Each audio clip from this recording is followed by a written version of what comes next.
La radio le sienta bien a la noche. Con la compañía que necesitas.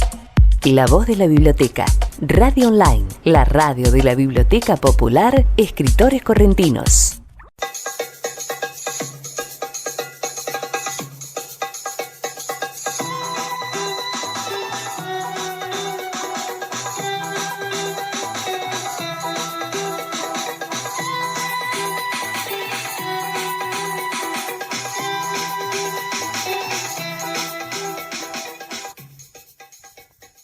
Buenas noches, queridos amigos de este ciclo Entre Cedros y Café.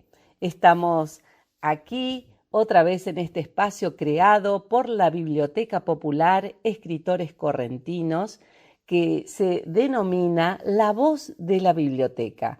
Este espacio que es una construcción ya de todos, y nos acercamos cada vez más escuchando a escritores, escuchando historias, como es en el caso de nuestro programa, una invitación desde la colectividad libanesa hacia otras colectividades.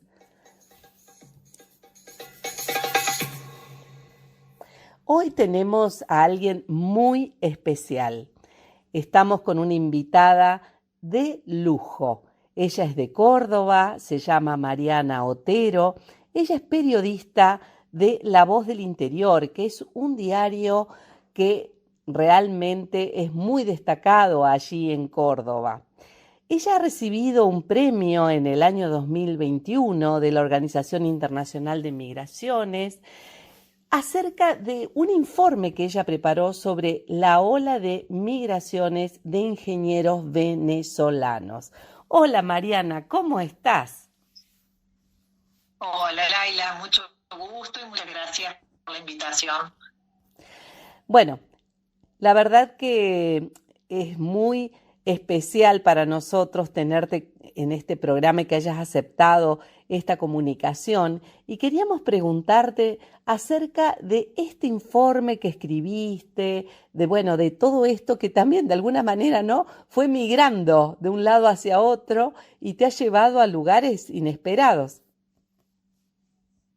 Sí, bueno, justamente la semana pasada estuve en Chile invitada por la CEPAL de las Naciones Unidas para conversar un poco sobre estos temas migratorios, ¿no? Sobre cómo contar o cómo narrar estas historias de migrantes desde una mirada del desarrollo sostenible. Y un poco lo que venimos haciendo desde el diario en los últimos 10 años, te diría, un poco por intuición y un poco por siguiendo los consejos de la gente que trabaja con migraciones. Y la verdad que la experiencia ha sido muy, muy interesante. Esta invitación que me hace la CEPAL tiene vínculo a premios que me otorgó la Organización Internacional de Migraciones, uno en el 2021, que es el que vos me estás comentando, y otro previamente, donde habíamos hablado sobre el tema de los migrantes bolivianos en Córdoba y cómo gracias a la migración de bolivianos todos los días los cordobeses tenemos verduras de hoja para comer, porque son ellos los que se encargan de la horticultura aquí en Córdoba, sobre todo en las quintas. Entonces, volviendo a lo que vos me preguntabas sobre esta nota de los venezolanos, sí, exactamente en el 2001. Bueno, solucionando algún problemita técnico, ya estamos con Mariana que nos está contando acerca de esto que ella observa en este informe que ella escribe sobre las migraciones de los ingenieros venezolanos. Contanos. Bueno, exactamente. La nota en su momento hablaba sobre cómo Córdoba se había convertido en un destino clave de los ingenieros venezolanos. Y el reportaje relataba casos que muestran la subutilización de la mano de obra calificada de ingenieros venezolanos precisamente en nuestra provincia. En este caso el enfoque estuvo puesto en el capital humano, ¿no? En preguntarnos cuáles son las habilidades y el conocimiento que se mueve de un país a otro y cuál es su valor o su costo para cada nación. Entonces encontramos que unos 13.000 ingenieros habían llegado en los últimos 4 años al país, y muchos de ellos a Córdoba, y abordamos las dificultades de su inserción laboral. Lo analizamos desde el punto de vista de la capitalización de los recursos, entendiendo que mientras algunas naciones pierden talentos cuando su gente emigra, otros los ganan cuando los reciben, ¿no? Entonces, nos preguntábamos, era un poco lo que yo planteaba ahí en la cuestión, en este encuentro en la CEPAL, en la Comisión Económica para América Latina, bueno, cómo hacíamos para contar estas historias desde este punto de vista más humano, ¿no? Y bueno, y ahí es que empezamos a desandar un poco, en base a nuestra experiencia, cómo evitar ciertos estereotipos a la hora de escribir. Es interesante esto porque además está dentro de un marco de un pacto mundial por una migración segura, ordenada y regular, dice, ¿no? Y eliminar toda forma de discriminación. Es decir, bueno, es absolutamente contrario a lo que sucede, ¿no? Porque uno lo que viene escuchando de tiempos atrás de cómo fue la situación de aquel que tuvo que salir de su tierra y volver a comenzar, generalmente son relatos muy duros. Y bueno, y esto viene a romper justamente esto, ¿no? Empezar a ver al otro como aquel que viene a aportar. A mí me resulta muy, muy interesante esto que estás comentando, Mariana. A ver si esto que vos decís de los bolivianos, que hacen que los cordobeses tengan comida, tengan frutas, tengan verduras, esto que vos comentás acerca de los venezolanos con respecto a su mano de obra, este trabajo como ingenieros, bueno, y podemos nombrar un montón de otras profesiones también, ¿no? Y Claro, sí, te escucho.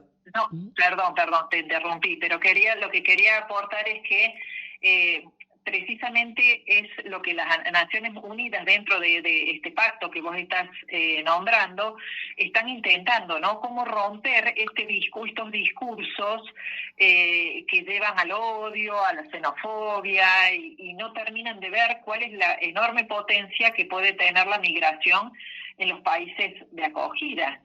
Entonces nosotros, como yo te comentaba al principio, esta idea de enfocarnos desde este punto de vista, la verdad que fue como muy gratificante, porque entras a mirar las historias desde otro lugar, ¿no?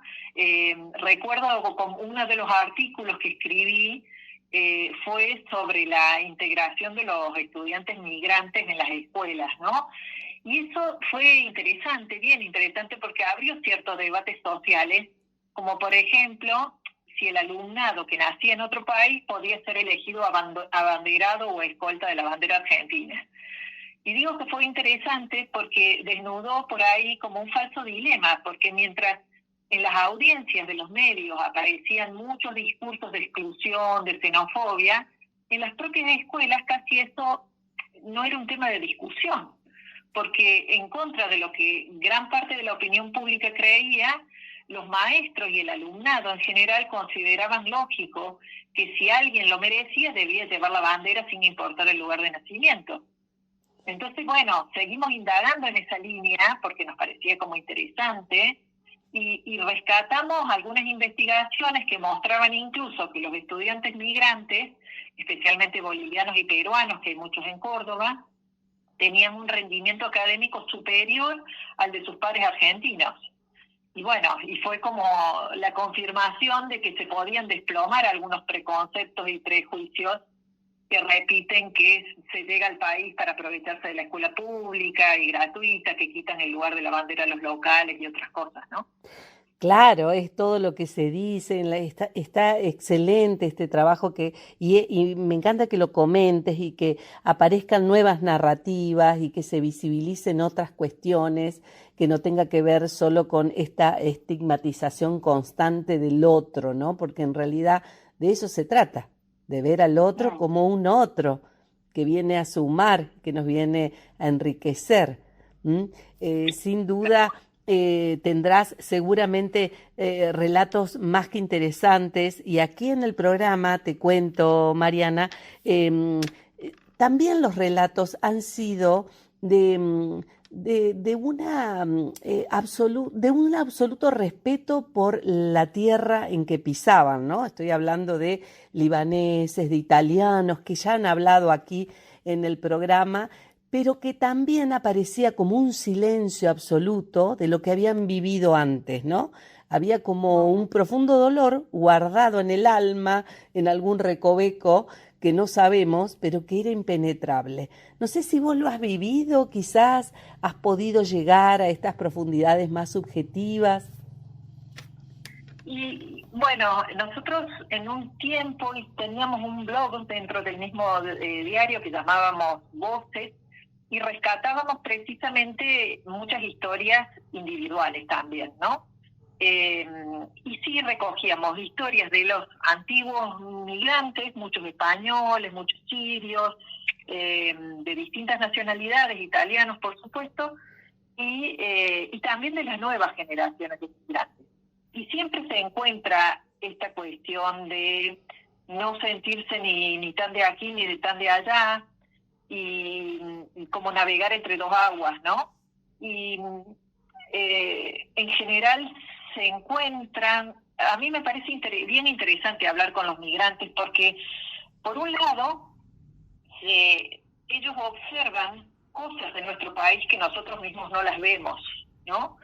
Y esto es interesante, ¿no? Porque recientemente hice una también reuniendo a 10 migrantes de distintos lugares, entre ellos senegaleses, croatas, armenios y demás, a raíz de una convocatoria por 450 años que va a cumplir la ciudad de Córdoba, y queríamos hablar sobre los nuevos cordobeses, los que llegan y se quedan.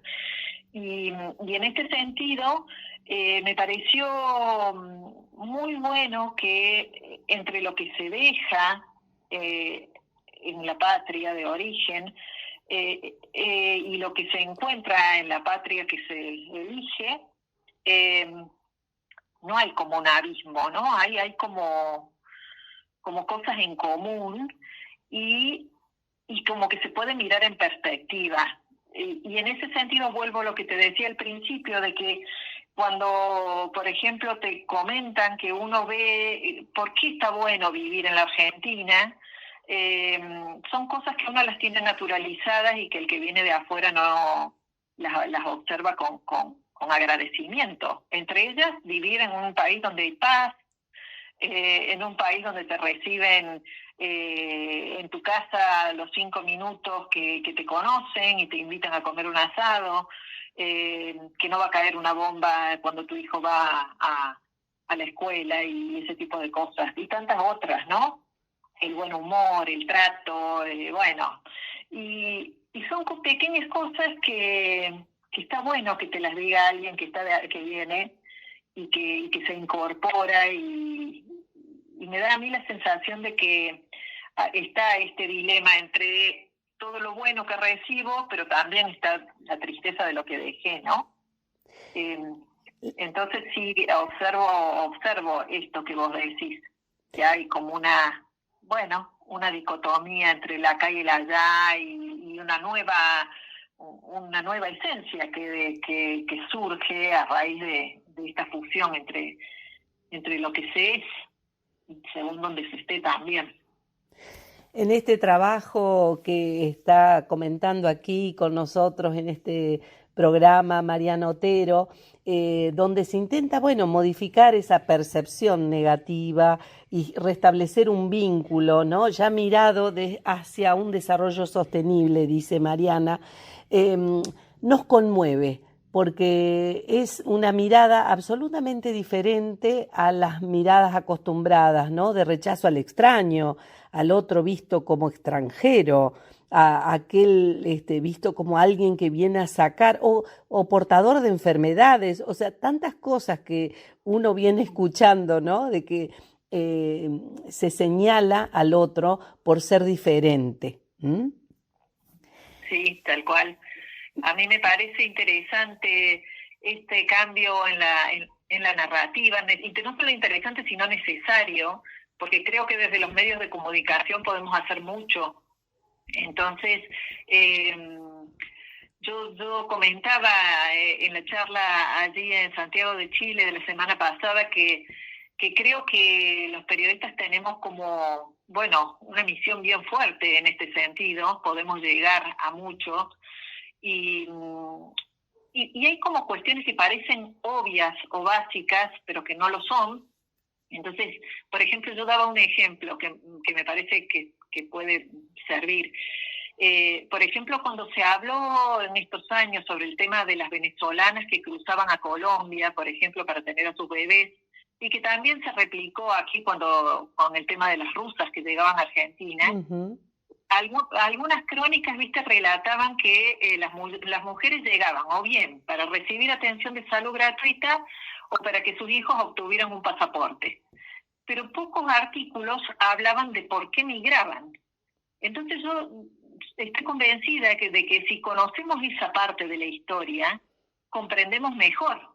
Porque en algunos casos se iban de Venezuela por falta de medicinas, por óptimas condiciones hospitalarias, y en el caso de las rusas por la guerra, por las restricciones de los países europeos a los ciudadanos de la ex Unión Soviética, también engañadas por las mafias del tráfico de personas, ¿no?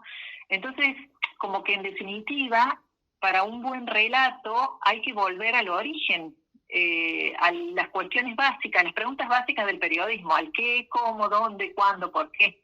Y parece natural y obvio, pero no lo es, ¿no?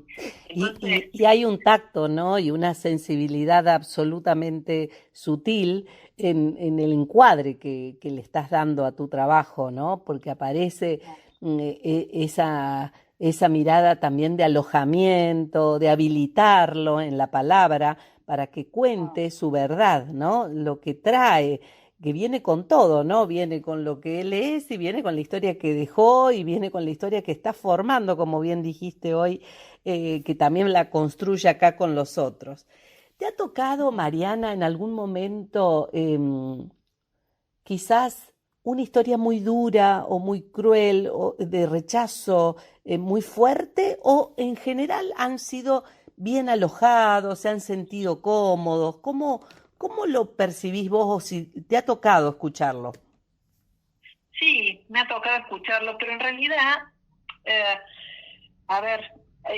encuentro como que en general, por lo menos desde mi experiencia, hay como un buen acogimiento, ¿no? No quiere decir que no haya situaciones en las cuales la gente se sienta discriminada o maltratada o dejada de lado, pero sí tengo una visión bastante optimista después de haber entrevistado a mucha gente, de que en general, no sé si por nuestra tradición de receptor de inmigrantes, tenemos como una mirada bastante compasiva, aunque también hay que decirlo, hay una mirada que no ve a todos los migrantes por igual, ¿no? Hay como una selección, por decir de alguna manera sutil. El inmigrante europeo es mejor mirado que el inmigrante latinoamericano o que los africanos. Eso no lo podemos dudar, y la gente lo percibe también, los inmigrantes mismos te lo dicen, ¿no? En el caso de los senegaleses, que estuve hablando hace poco, ellos planteaban esta cuestión, de que en algunas situaciones se encuentran con una mirada muy, muy fuerte desde afuera, por el tipo de trabajo que hacen, por la informalidad, por el color de la piel. O sea, sigue existiendo ese tipo de cuestiones. Sigue existiendo como un ciudadano o un inmigrante de segunda, ¿no? Lo decía así en alguna oportunidad María Esther Josami, que ha estado en el programa, y ella hablaba de que, bueno, el libanés no era el inmigrante esperado, entonces que era una especie de inmigrante de segunda, ¿no? Que se esperaba más ese inmigrante europeo, rubio, ojos claros, alto, en fin, con cierta ideal, cierto ideal físico y además era lo que se esperaba. Es decir, que vos lo has notado que todavía esto, bueno, aparece, ¿no? Como selectivo. Me resulta muy interesante y lo conecto porque la gente que ha escuchado los otros programas lo van a conectar con esto que hablábamos con María Esther aquella vez, y es muy cierto, ¿no? Ella también lo señala y ocurría hace 100 años atrás. Así que imagínate cómo todavía hay tanto para trabajar. La Sí, verdad, sí, y esto Mariana, que me gustaría que ahora en estos últimos minutos de este encuentro, porque viste que pasa tan volando, uno espera poder hablar largo y tendido, pero bueno, después el tiempo se sí, acorta, pero que quizás pudieras señalar algunas cuestiones, ya las dijiste, pero quizás como para cerrar y que la gente pueda escuchar, aquellos periodistas también que escuchan aquí en Corrientes y que toman este tema, eh, para que también ellos se entusiasmen y lo tomen y empiecen a mirar esto, ¿no? ¿Qué les dirías vos como periodista claramente? Decir, bueno, a ver, ¿qué cuestiones a tener en cuenta? ¿Cómo mirar? Vos hablabas de una mirada compasiva, dijiste esta palabra que a mí me gustó mucho. Bueno, mm, ¿qué nos podés bueno, a decir? ver, y yo creo que, a ver, desde el periodismo podemos contribuir a desarticular las narrativas que estigmatizan, siempre sin caer en discursos moralizantes y por supuesto menos aún revictimizantes, ¿no? Pero la primera premisa para mí es un buen manejo de los conceptos, con una mirada basada en los derechos humanos, Mm, que apunte a eliminar los prejuicios, el discurso de ellos versus nosotros, las verdades a medias, las superficialidades. Eh, Creo que para lograr profundidad un buen ejercicio es preguntarse quiénes se benefician y quiénes resultan perjudicados con la movilidad de las personas, ¿no? En un taller organizado por la Fundación Gabo y la Organización Internacional de Migraciones, la maestra de periodismo María Teresa Ronderos nos explicaba que el resultado de esa ecuación, es decir, de quiénes se benefician y quiénes no, nunca da cero en la suma, sino que depende de las circunstancias. Es decir, que varía si miramos al país de origen o al de destino, si analizamos desde las cúpulas de poder o desde el día a día de las personas migrantes, o si indagamos en las políticas y la capacidad de los gobiernos para favorecer los proyectos de desarrollo. O sea, creo que nosotros los periodistas en nuestros artículos tenemos la obligación moral, diría yo, de no victimizar ni estigmatizar a los protagonistas de las historias. Y hay que evitar una mirada ingenua, condescendiente, paternalista. Y también hay que tener mucho cuidado con el uso del lenguaje, ¿no? Creo que el lenguaje no es neutral y que, bueno, todos lo sabemos esto, y también que los textos tampoco deben otorgar un sentido romántico a la pobreza, a las penurias en general. Eso en general diría, ¿no? Y tener, sí, eso, mucho cuidado con el léxico, porque es clave. Podemos en un relato dañar a otra persona. La verdad que Mariana, te agradezco muchísimo, he aprendido un montón escuchándote, me parece también una cuestión ética, muy clara en esto de no victimizar al otro, de cuidar la forma, cuidar el lenguaje, preguntarse quiénes se benefician con la movilidad, siempre dejarlo como eje esta cuestión de los derechos humanos. Bueno, muchísimos conceptos que se fueron nombrados aquí y que dan para otra charla más que seguramente vamos a tener, porque esta no va a ser la última y yo te voy a agradecer que vuelvas a estar con nosotros en nuestro programa. Te agradecemos Bueno. el nombre de la Biblioteca Popular, el que te hayas sumado a esta patriada, porque la verdad que lo hacemos con mucho esfuerzo, mucho cariño, y que te sumes para nosotros es un gran honor. Bueno, un placer para mí también, Leila. Gracias por la invitación. Muchísimas gracias. Bueno, en un Hasta ratito nada luego. más seguimos y vamos a seguir conversando con otros invitados que van a venir hoy a nuestro programa. La radio le sienta bien a la noche. Con la compañía que necesitas. La voz de la biblioteca. Radio Online, la radio de la Biblioteca Popular Escritores Correntinos.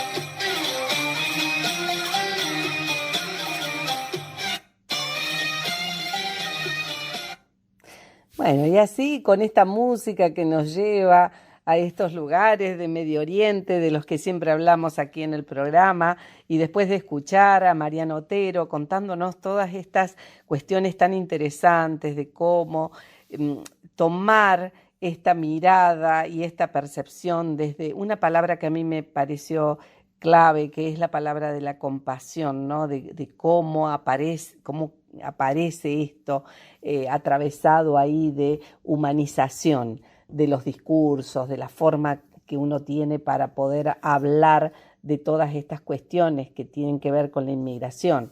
Bueno, y respecto a eso, se me ocurrió invitar a Silvina, que es una amiga. Silvina Henin es psicóloga, ella ya nos va a contar su trayectoria, y le pedí que nos contara, de acuerdo a su disciplina, qué le parece a ella que se deberían tener en cuenta en relación a estas subjetividades que se empiezan a construir cuando alguien se traslada de un lugar a otro. Y ella nos decía lo siguiente, la vamos a escuchar. Para el programa Entre Cedros y Café de la ciudad de Corrientes. ¿Cómo les va? Mi nombre es Silvina Henin, soy psicóloga infanto-juvenil y desde hace 25 años trabajo con niños y adolescentes, brindando orientación a padres y acompañamiento psicológico a las familias desde un abordaje integral. Pensando en el tema por el cual fui convocada, historias de inmigrantes, les quisiera dejar estas ideas que los invite a reflexionar sobre el desarraigo de niños, niñas y adolescentes y los efectos que esto tiene en la subjetividad. Las familias que les ha tocado trasladarse, como tener que partir de su lugar de origen hacia otros lugares, sufren un desarraigo, ya sea que se vienen preparando o les surge de repente. Esto siempre implica una crisis. Tomemos la palabra crisis como cambio, un cambio radical de vida, cambios de hábitat, nuevos vínculos, nuevas formas de relacionarse, nuevas costumbres. Esto puede traer la pérdida de referencias y pérdida de estructuras para las cuales tal vez no estemos preparados. Pero, ¿qué es el desarraigo? El desarraigo es cuando una persona que se ha alejado de sus raíces familiares, sociales y culturales comienza a experimentar un extrañamiento que afecta su identidad. Y ahí está la pérdida de referencias y de estructuras. Esa pérdida es el desarraigo y, como sabemos, tiene consecuencias en la socialización y en la subjetividad de las personas. Esta pérdida de relaciones interpersonales o relaciones humanas con el medio puede tener consecuencias si no se lo aborda y se pide ayuda. Si ha pasado un tiempo que la persona no puede adaptarse y adoptar una nueva forma de vida. Tiene consecuencias como tristeza, depresión, desmotivación, frustración, miedo y hasta desencadenar en problemáticas más graves como adicciones, etc. Pero los adultos tenemos la capacidad de reponernos y la paciencia y preparación mental, la madurez y la edad cronológica, más que los niños o los adolescentes. En cambio, ellos necesitan de los adultos que los contengan y les ayuden a procesar las emociones. Un niño, niña o adolescente que le pase una situación de mudanza a otra provincia o país le produce un choque, ya que se había adaptado a una manera y debe conocer y adaptarse a otra. Pero depende de los adultos que lo acompañen cómo irá viviendo esta situación y cómo será la forma en que llevará el proceso. Un proceso de construcción de nuevas referencias, nuevos modos de vivir y el conocimiento de otras formas sociales y culturales. Intentará formándose acorde a la nueva realidad. Para ello me parece oportuno hacer alusión a la noción de resiliencia, ya que se refiere a la capacidad que tiene un cuerpo para resistir a los choques, adaptarse al estrés y recuperarse rápidamente.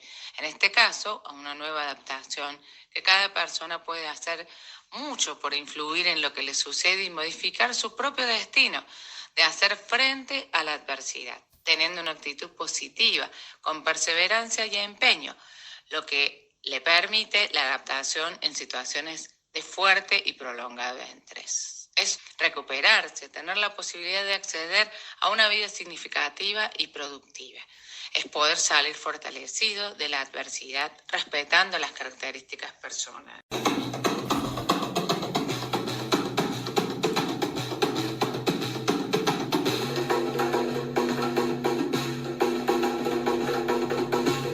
Y aquí, entre estos tambores de Túnez que estoy proponiéndoles como música de fondo de este programa Entre Cedros y Café, vamos a escuchar la segunda parte de lo que nos dice Silvina respecto a estas cuestiones de la pérdida de referentes.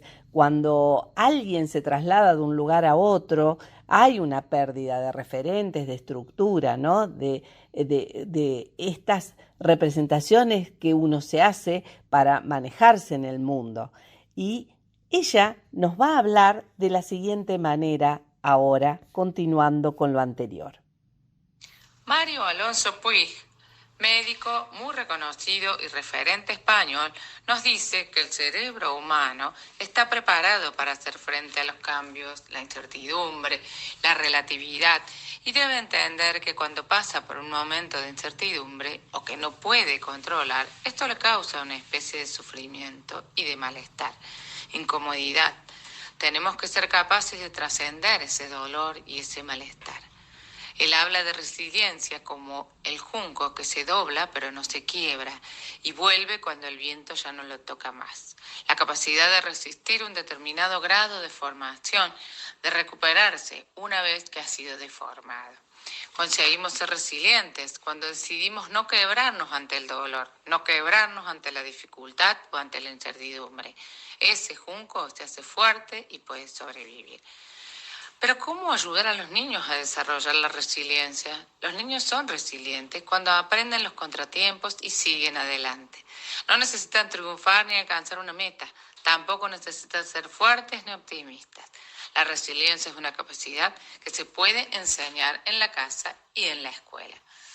Primero, reconociendo sus sentimientos, lidiar con dificultades o desilusiones, que no es grato, decir a los niños que no es tan malo como parece o que no deberían sentirse mal.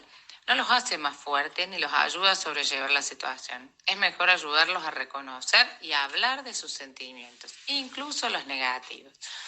2. Hablar abiertamente de sus fortalezas. Puede que sea difícil ver los desafíos del pasado, si nos fue mal o nos costó hacer algo. Ayudemos a los niños a ver y entender sus fortalezas sin exagerar, señalando cómo esas fortalezas han ayudado en situaciones difíciles. 3. Ofrezcamos apoyo. Los niños resilientes se sobreponen y vuelven a intentarlo. Buscan soluciones. Propicie este comportamiento ofreciendo ayuda, pero sin intervenir para arreglar las cosas. Los niños necesitan ver el ejemplo de los adultos. 4. Animarles a pedir ayuda. Los niños deben saber que tener dificultades o equivocarse no es un signo de debilidad y que pedir ayuda es una fortaleza. Así que ellos lo pueden hacer. 5. Ayudémoslos a ver que las cosas pueden mejorar. Creer que las cosas pueden mejorar con esfuerzo y que no estamos atrapados en el lugar en el que estamos, juega un papel importante en la resiliencia. Si los escuchamos y nos disponemos un tiempo para hablar con ellos, podemos estar atentos a sus sentimientos y los ayudaremos a transitar por las dificultades.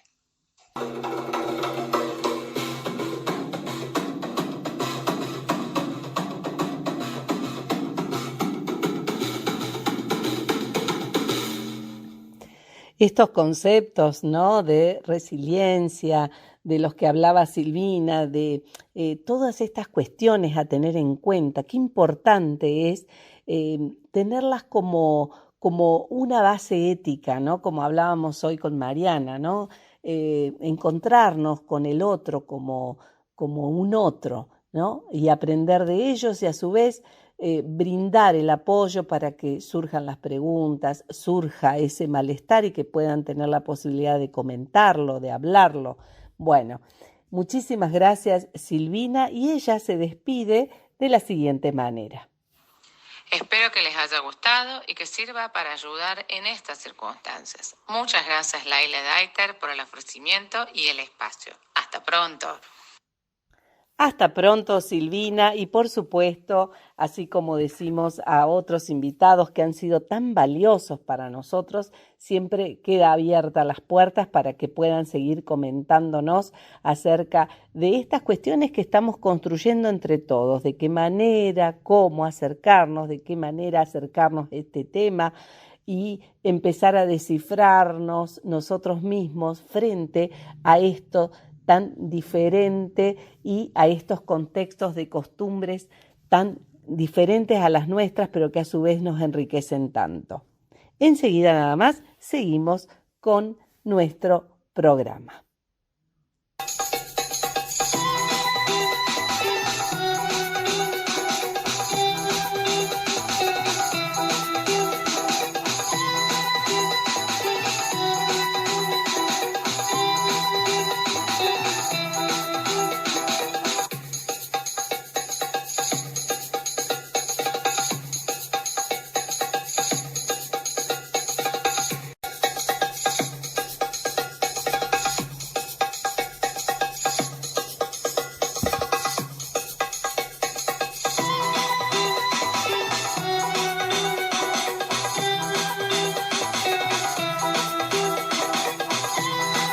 Y seguimos aquí en el programa Entre Cedros y Café y ahora nos reunimos con la comunidad libanesa que estuvo de fiesta, un encuentro magnífico con el padre Charbel en la Sociedad Libanesa de Corrientes y Amalia Aucar fue la gran notera de este programa porque registró testimonios de personas que han viajado al Líbano, que han realizado el trámite de ciudadanía libanesa y ahora la vamos a escuchar la nota con Adela Saade. Hola Laila, ¿cómo estás? Acá seguimos entrevistando descendientes de libaneses. En esta ocasión la tenemos a Adela Saade, descendiente de libaneses y también que tiene ciudadanía libanesa y nos va a contar un poquito su experiencia que hace poco estuvo en el Líbano de viaje. Hola Adela, ¿cómo estás? ¿Qué tal? Buenas noches. Hola Laila, ¿cómo estás? Acá recién terminando la misa con el padre Charbel, gracias a Dios. Y bueno, sí, como dice Amalia, en realidad esta ya es mi segunda vez en el Líbano. Estuve en el 2019 y estuvimos ahora en diciembre-enero del 23. Pasamos en realidad Año Nuevo en el Líbano con mi familia que tenemos allá todavía en Beirut y en algunas otras localidades del Líbano. Bueno, la verdad que la experiencia de conocer el Líbano por primera vez, mis abuelos paternos son los que vinieron del Líbano y la historia en realidad es un poco engorrosa porque en su momento a unos primos mayores míos les habían dicho que ya no teníamos más familia nosotros viva en el Líbano por una cuestión de que la mamá de mi abuelo había fallecido y él se había casado en segundas nupcias con otra señora que tuvo también 2 hijos. En ese momento, en teoría, no encontrábamos a nadie de la familia, y después por esas casualidades y esas cosas que tiene el destino, lo encontramos al hijo varón de esta hermana, media hermana de mi abuelo, con el que, bueno, empezamos a entrar en relación y nos fuimos conociendo, así que en el 2019 fuimos la primera vez al Líbano con otros primos. La verdad que un país maravilloso en todos los aspectos. En el aspecto de la naturaleza es mágico realmente, y después en toda la historia que nos brinda el Líbano en cuanto a absolutamente todo, desde que el principio de la humanidad hasta ahora pasó por el Líbano en todas sus diferentes etapas y en todas sus diferentes épocas. Así que conocer el Líbano, conocer la historia, es conocer la historia de la humanidad desde que empezó en realidad. Una historia sumamente linda, muy, muy, muy rica, con mucha historia, y sobre todo la calidez del libanés y de la familia libanesa, que es lo mejor que tiene el Líbano, la calidez y la generosidad y la bondad del libanés, que creo que es de destacar. Y obviamente debe haber en otros lugares, pero mi corazoncito está ahí, así que creo que eso es lo mejor que tiene la familia libanesa. Adela, y contame, ¿qué sentís cuando pisás la tierra libanesa? Y es una mezcla es como un déjà vu la primera vez en realidad, porque uno dice, pero yo me parece que ya estuve acá. Para mí eso fue la primera vez. Yo ya estuve en este lugar, y la segunda vez también me pasó lo mismo. Más allá de que conocía los lugares, me parecían como, había lugares a los que no había ido la primera vez, por ejemplo, y realmente era eso, sentir como que mi corazón ya estuvo ahí. Alguna vez ya vivió eso, alguna vez ya vio esas caras, alguna vez ya escuchó ese idioma. Ahora en esta segunda vez pude apreciarlo un poco más, porque al estar estudiando el idioma es como que el oído ya está un poco más familiarizado con el idioma libanés, y también al ser la segunda vez la familia está más cerca aún. Pero la verdad que yo lo definí en su momento como un déjà vu. Yo ya estuve en este lugar antes, así me sentí yo. Te pregunto, sé que viajaste con tu hija, ¿cómo se siente ir transmitiéndole tus raíces a Virginia? Y bueno, ella quedó, la verdad que uno le cuenta, ¿no? Le transmite eso a los chicos, porque es lo que uno le va transmitiendo, chicos, digo yo. Tiene 27 años, pero bueno, uno siempre le dice chicos.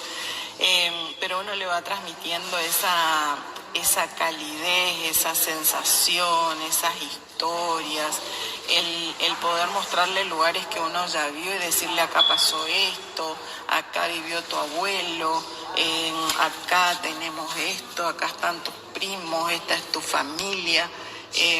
Lo que me pasó fue la primera vez que fuimos, algo sumamente raro, la familia por parte de mi abuela, que nosotros la verdad que no teníamos ninguna clase de relación con ella, y cuando fuimos al Líbano, mi tío por parte de padre nos contactó con ellos, y la verdad que para mí mostrarle y decirle ahora esta vez que fue Virginia, mira, esa es tu prima que es idéntica a vos en todo, en la cara, en el pelo, en los ojos, en la expresión, en todo.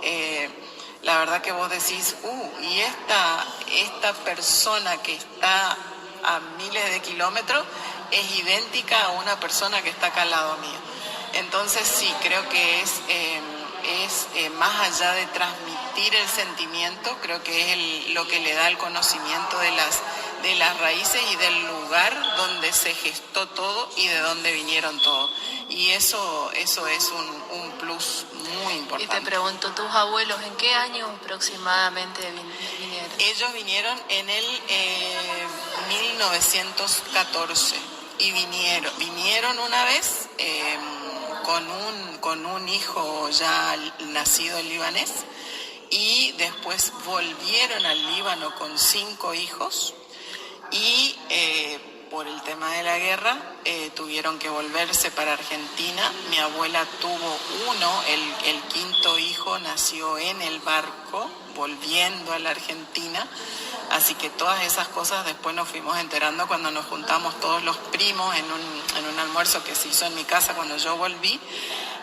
Nos juntamos todos los primos y bueno, ahí cada uno contó sus experiencias. La verdad que yo soy de las más chicas, digamos, de mi familia, soy la menor. Tengo primos mucho más grandes que sí conocieron a mi abuelo. Yo, por ejemplo, tenía 3 años cuando ellos fallecieron, así que yo no tengo experiencias para contar.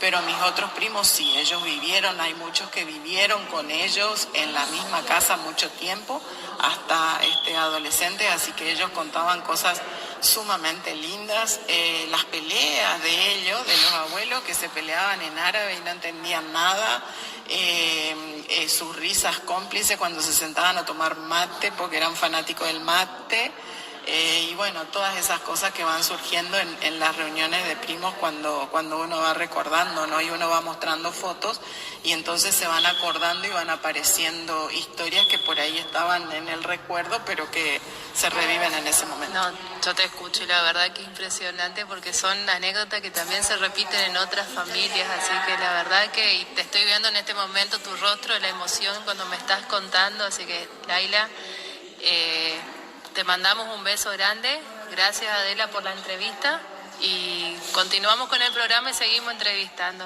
Un beso grande, Laila.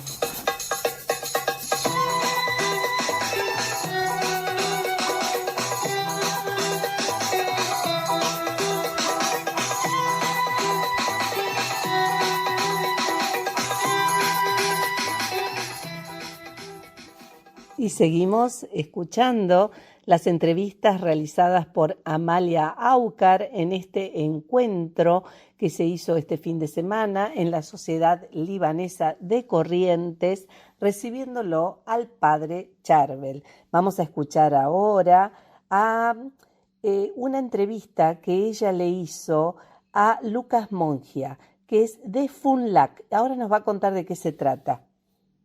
Trata de Funlac y le pasamos a Lucas la palabra. Hola, ¿qué tal? ¿Cómo estás? Bueno, en principio contar un poco qué es la fundación Funlac. Funlac significa Fundación Libanesa Argentina Cristiana. Es la fundación maronita en el Líbano. Bueno, sucede acá en la Argentina, ¿sí?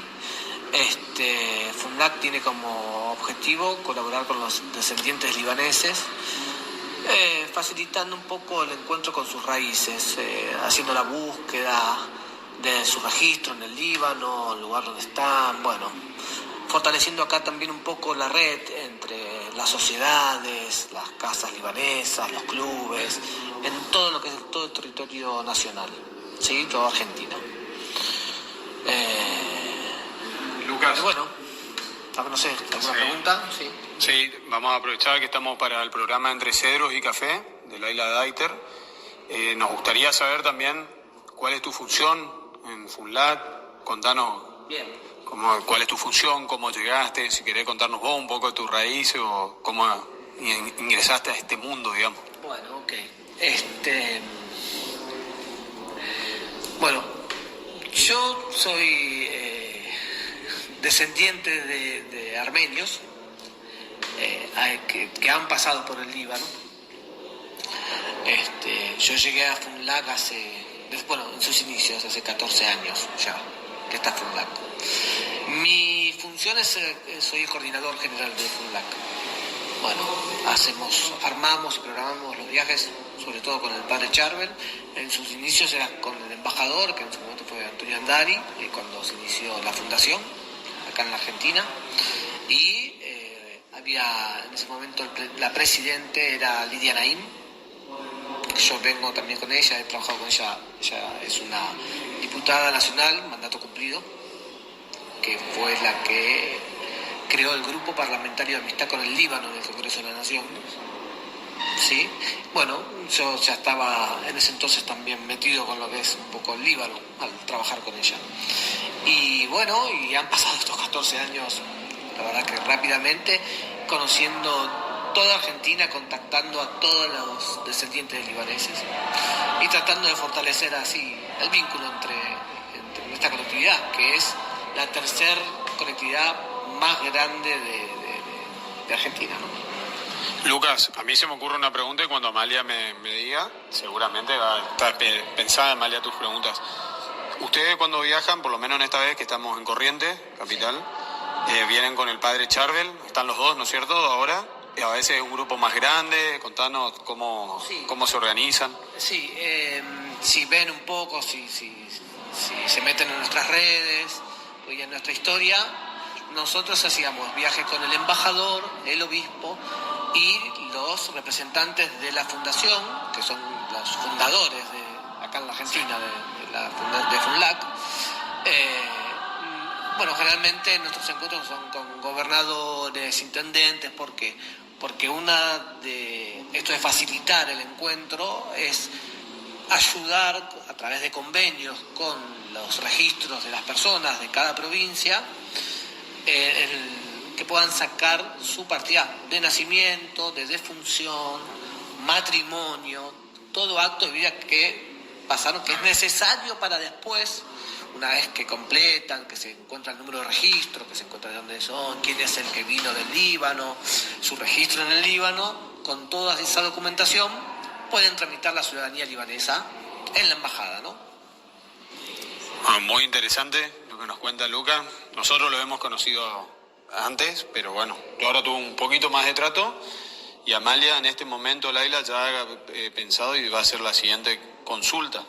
Lucas, contanos esta experiencia estos 2 últimos días, porque la verdad que hace bastante tiempo que no estaban viniendo y creo que la última vez fue en el año 2018 que estuvieron. Sí, no recuerdo exacto el año ahora, fue antes de la pandemia, pero bueno, estos 2 días la verdad que fueron, la verdad que sobre todo ayer, la misa de San Charbel fue imponente. La cantidad de gente creo que es una de las misas con las que más cantidad de gente que vi en asistencia, ¿no? Bueno, como saben, esta es una fundación maronita, o sea que para nosotros el rito maronita es importante y así que nos da mucha felicidad que haya muchos devotos de San Charbel y también implica que hay una gran cantidad de descendientes de libaneses acá en Corrientes, nos pasa en todas las provincias. Vemos muy bien, bueno, la unión acá, UCAL, que está funcionando muy bien. Agradecemos obviamente también a la sociedad libanesa de Corrientes, que siempre abrió las puertas. Y bueno, y toda la gente, que la verdad que lo que queremos es que se siga fortaleciendo, ¿no? UCAL nacional, UCAL local y bueno, obviamente la fundación y la sociedad de fomento. La verdad que fue una alegría haberlo tenido estos días con el padre Charbel y esperamos tenerlo pronto nuevamente. Y muchísimas gracias. ¿Querés decir algo para...? No, agradecer también a ustedes, a todo el equipo, Amalia. Siempre nos diste muy buena bienvenida, vos y tu familia. Y bueno, eso, siempre, seguramente volveremos, porque siempre hay gente nueva, nuevos descendientes que quieren anotarse y están en la búsqueda. Algunos todavía siguen como tímidos, en la provincia no se llega a todos, pero bueno, creo que con este trabajo podemos hacer con local, se puede seguir fortaleciendo y exactamente. Bueno, seguir trabajando en esto. Bueno, Lucas, muchísimas gracias y Laila, continuamos con las entrevistas acá. Sí, gracias aparte de los dos y quería agregar algo en base a lo que dijo Lucas nada más, aprovechando lo de la iglesia, que también nosotros somos muy agradecidos como correntinos principalmente, o hablo por lo que estuvimos charlando, porque tal vez esa cantidad de gente que vos decís que aparecieron, que uno no sabe, o devotos, sí. También vi muchos con sus imágenes, también es obviamente producto del trabajo y el esfuerzo de ustedes de tantos años. Y bueno, más allá de la difusión, que uno puede colaborar, pero se ve ese trabajo, se ve reflejado en estos actos, así que realmente agradecido. Por mi parte nada más y bueno, gracias Lucas. Estábamos escuchando a Juan Manuel Enaín, que es el presidente de la UCAL Corrientes, y también escuchábamos a Amalia Aucar, que es prosecretaria de la UCAL a nivel nacional, y también escuchábamos al Lucas Mutjan, creo que lo pronuncié bien, no sé, porque es bastante... Lucas Monjian, así es, que es el coordinador general de FUNLAC. Así que muchísimas gracias por este material, la verdad que lo vamos a disfrutar muchísimo en el programa y espero la comunicación con ustedes, los que están allí del otro lado, escuchando. ¿Qué quieren saber? Si alguien se quiere unir a esta convocatoria, ¿no? Porque la FUNLAC está convocando a quienes quieran buscar sus ancestros y encontrar sus documentos y buscar su número y de allí en más organizar esto del documento. Bueno, en fin, quieran sumarse, aquí están, no sean tímidos, pueden llamar aquí al programa al 3794 28 34 75. Acá los escucharé y obviamente les enviaré los datos para que ustedes se puedan contactar.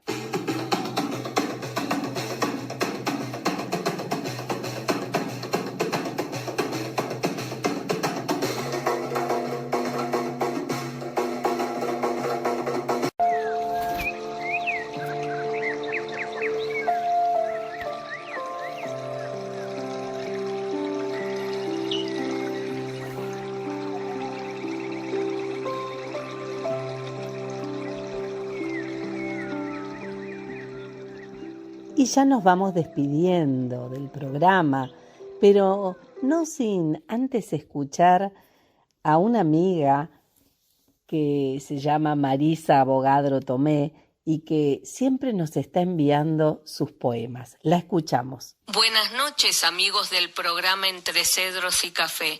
Soy Marisa Abogadro Tomé de Mendoza y les voy a leer un poema de mi autoría. La última cena. Llegaron silentes a ocupar las mesas, miradas furtivas, miradas intensas, nada de palabras, solo lejanías, ojos que se cruzan por lo que vendría, caras que no dicen, bocas que no quieren, y gente engañera le espera siempre, noche de traiciones y de cobardía, la última cena, no la despedida.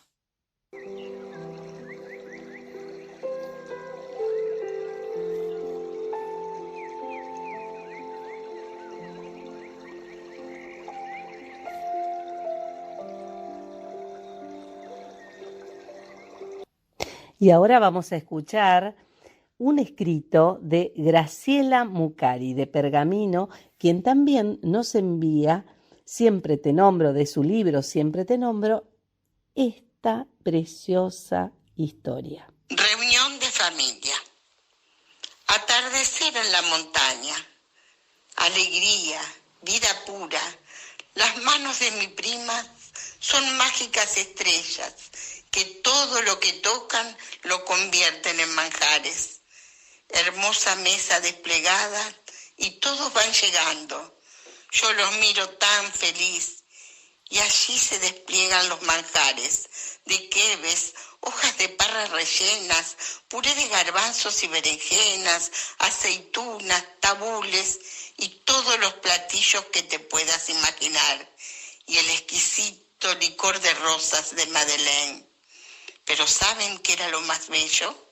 La alegría con la que se comía, la alegría con la que se hacían relatos familiares, uno tras del otro, la pureza con la que se rezaba, y las nietas de mis primas, divinas niñas felices, educadas, cariñosas, colaboran con sus traductores en el celular.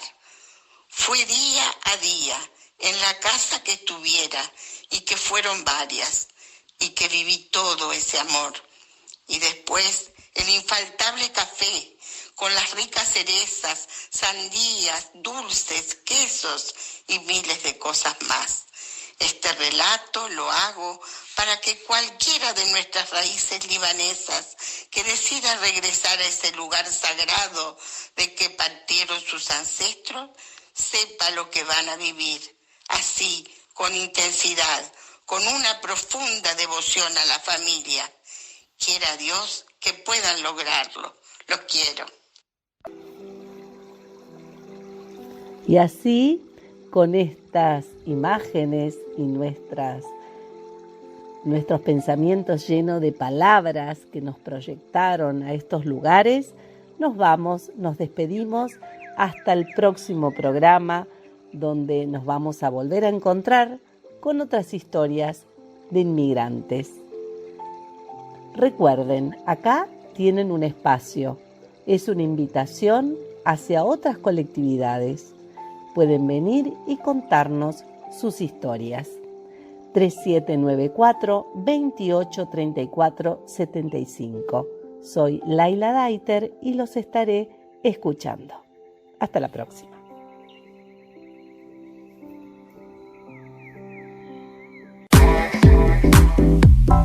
La radio le sienta bien a la noche. Con la compañía que necesitas. La voz de la biblioteca. Radio Online, la radio de la Biblioteca Popular Escritores Correntinos.